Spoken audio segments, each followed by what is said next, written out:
in terms of movies that are fresh from a very retired or very used up like source material, a recent movie that came out called Love and Monsters. Have to say, I don't know if it's like the effect of the pandemic or if it's, you know, just really good confluence of events, but I gotta say, I really enjoyed that movie. It was really, really good for me. But like, I'm actually really interested to see what you guys have to say. So, Tactix, you want to go? You've seen Love and Monsters? What did you think? I surprisingly I really enjoyed it. I can't remember what rating I gave it. I think I gave it like a 7 or a 7.5. It reminded me a little of what's that Zombieland.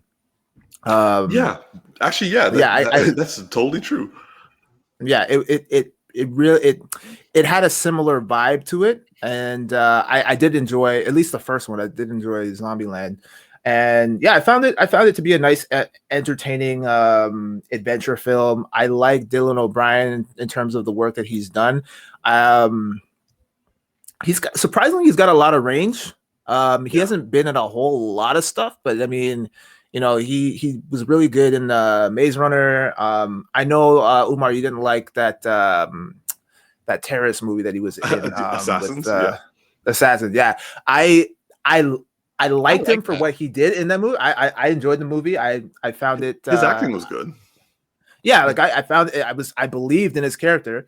But yeah, in regards to Love and Monsters, I enjoyed it. I called out that I knew that was going to happen in terms of the misdirect, or like when he goes to see his girlfriend and she's like no longer interested in him. I was like, I knew that was going to happen. I thought it was going to be more so like she was like the person that she like moved on to was still going to be around, and then he was going to show up and like, oh, like I did this for nothing. But they kind of ended up making it kind of like almost a bittersweet ending, and left it open to them rekindling their relationship. So yeah, I enjoyed it. I thought it was a solid film. I'm curious to see where they take it if they decide to do a sequel. And yeah, that's pretty much it for me. I'm interested. Darcy? Oh damn. Umar? Yeah. No, Umar, go ahead first. I'm interested, like, what were the things that made it not like higher on your list than a 7.5? I don't know. I mean, it didn't blow me away. Like it was, it was definitely a movie that I feel like I'd seen before, like Zombieland. Like it was like the same similar trope. It's just like different kind of world building or world scenario. Mm-hmm. So I felt like I've seen the movie before already, and so nothing really surprised me or captivated me on that level where I would give it a higher rating. But for what it gave me, I did enjoy it. I did enjoy this world. I enjoyed some of the characters. I feel like there's potential to make a good quality sequel. Although, like, on the same token, it's kind of like, okay, well, are we going to still kind of continue with this same trope? Like, how do we expand on this world and make it different, but also kind of in a similar context based off of what they've already set up? So I'm curious to see where that goes. But at the same time, I'm like, I don't necessarily want a rehashing of the first movie. Yeah. So that's why it was kind of lower on my scale, but overall still a solid film. Cool. Darcy? I really enjoyed it. I'm gonna say it was like an 8 out of 10 for me. I was going into it thinking it was gonna be boring, and they broke a lot of the tropes that I was like really hoping, like, please, when we get to this point, like, don't do, like, I didn't want him to get there and then she was like, oh my god, like, I missed you, because then that would have been like, oh my god, like, it's like, thank you for the obvious. And I thought that the guy was going to be there, the ex, but I like that it was open. I feel like what I like about the writing of this story is that I feel like they've written 3 films, and what you would normally see somebody try to squeeze all into one film, they really just let it simmer out. Like, this next film they're setting up is like, okay, everybody accepted this as a new normal, right? And like, it obviously had to be accepted because, I mean, the monster's killing everybody. But but he's the one who kind of like just like a child, decided to just go out there and found that he could do something else, and he's inspiring people that they could do something else, right? And so that is going to be like a really interesting setup, that the story could be really about like people creating a society and fighting back, and now it's much more like like a mini army against the monsters. But the thing I loved that was the core of this story though was just like, you know, I don't know how to describe this. It's not like an underdog, because it's not that, but it's like the small person learning that they can become much more powerful if they just try. Yeah. And it was a guy that was the most the most had the most fear, overcoming his fears. And there's always something great in a story around, you know, just like overcoming fear, right? Because we all have fears, and feeling confidence is a great thing. And I just like how they also did the action. I like how they brought in the monsters. It was fun, and that was great. It was like a light tone for such a dark thing. Mm-hmm. And I also really liked the robot. Like I like the actual, like it was fun, but it was also, that was the most intriguing thing in the whole film, because it hinted at that this world that they're in is not like our world. They were more advanced than us in that they were releasing an AI-based robot to live in your house. Yeah. So there, that gave me a nugget to say that what we will see when they expand the world, they might show us some really interesting things that just you know, doesn't follow our rules, and that might make it interesting for us, because we're like, oh, okay, there's an element here that we couldn't have anticipated, because they kept that secret until they showed it to us. So yeah, I really enjoyed it. I went in thinking it was gonna be like a 5, and I got an 8, and I was like, yep, glad I saw that. For me, like I'm on the same front. Like I would say I would give it like an 8.5 out of 10. I love Dylan O'Brien. Like I've loved him since I started watching Teen Wolf. Yes, I watched Teen Wolf, and yes, there were a lot of problems with that series, but he was awesome. I loved him in Maze Runner. Like I said, I enjoyed his acting in Assassins, even though I didn't like the film. And also I liked Michael Keaton's acting in that one too. But I would say like it was more like, yes, they did a good thing about focusing on him, and also they kind of brought him back to what he's good at. Like he's good at the comedy, but also he's good at being like, he's got a lot of range, and this movie played up all of his ranges. Like it showed up how he was funny and also like comedic, and also being like the underdog romance guy, and also the fearful guy who just like runs away from everything. But also they show like he's able to show his fear. He's able to show his like, you know, sarcastic side. He's able to, and all that sort of stuff.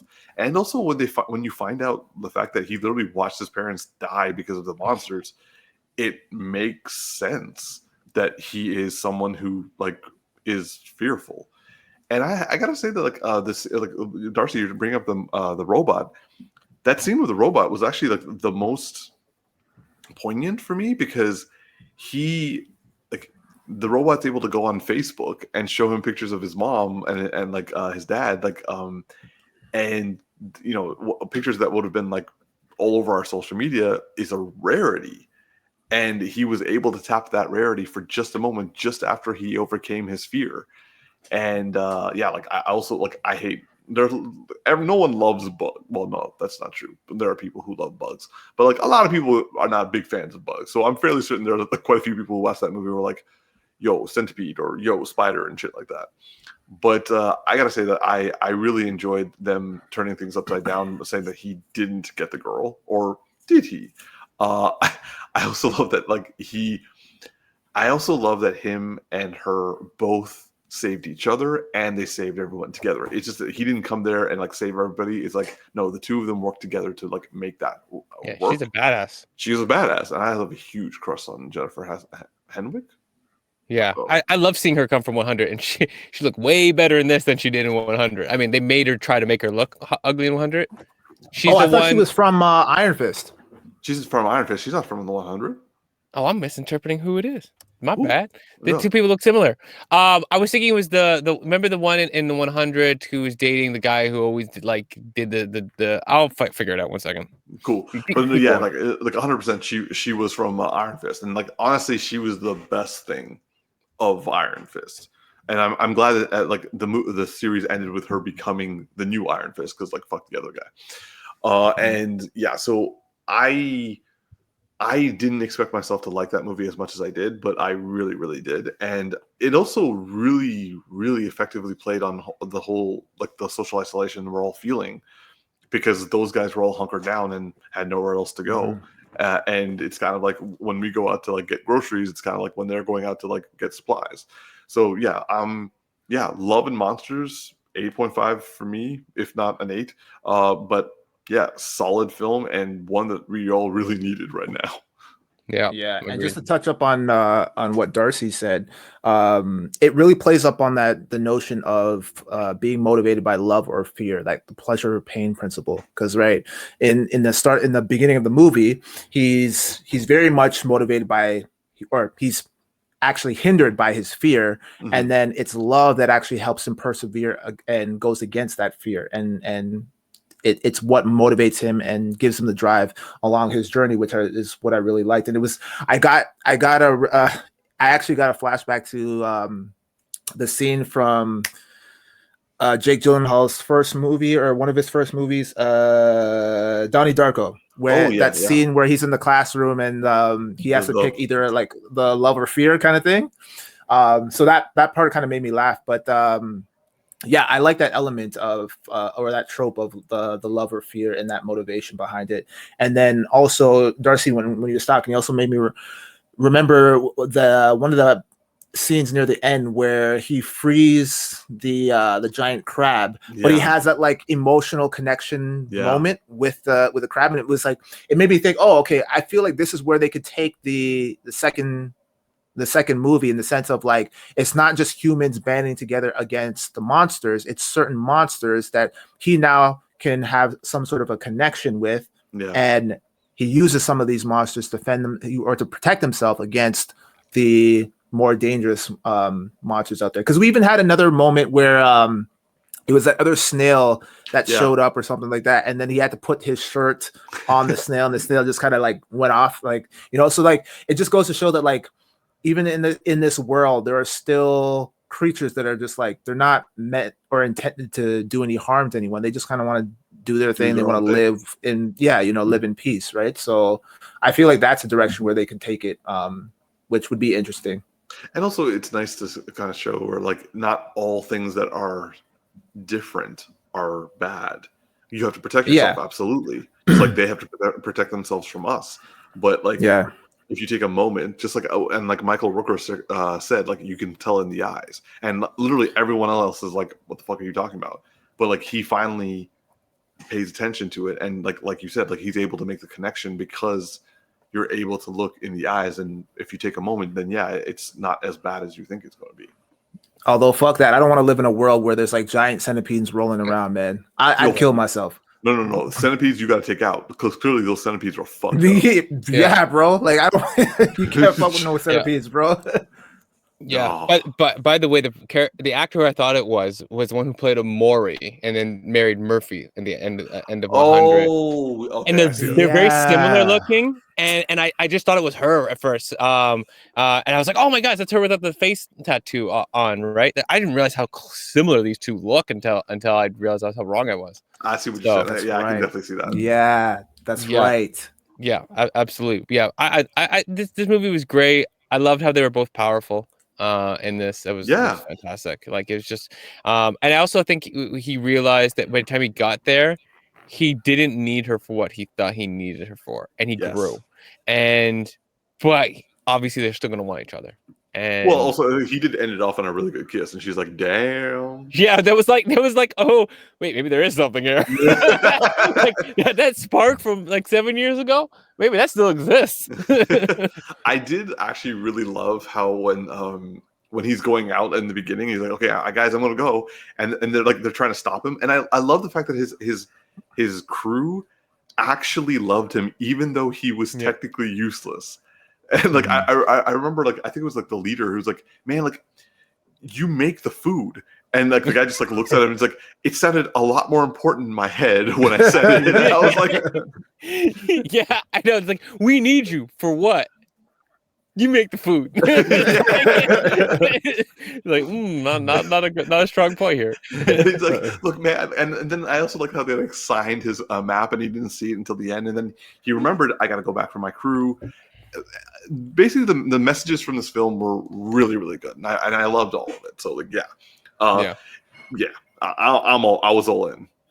Yeah, and I'm just glad they weren't trying to like a typical Hollywood film, just tie it off and try to do all these things. Like they left the universe to be explored, and I think there's a lot that they could do with that. I think they could get at least 3 films out of this.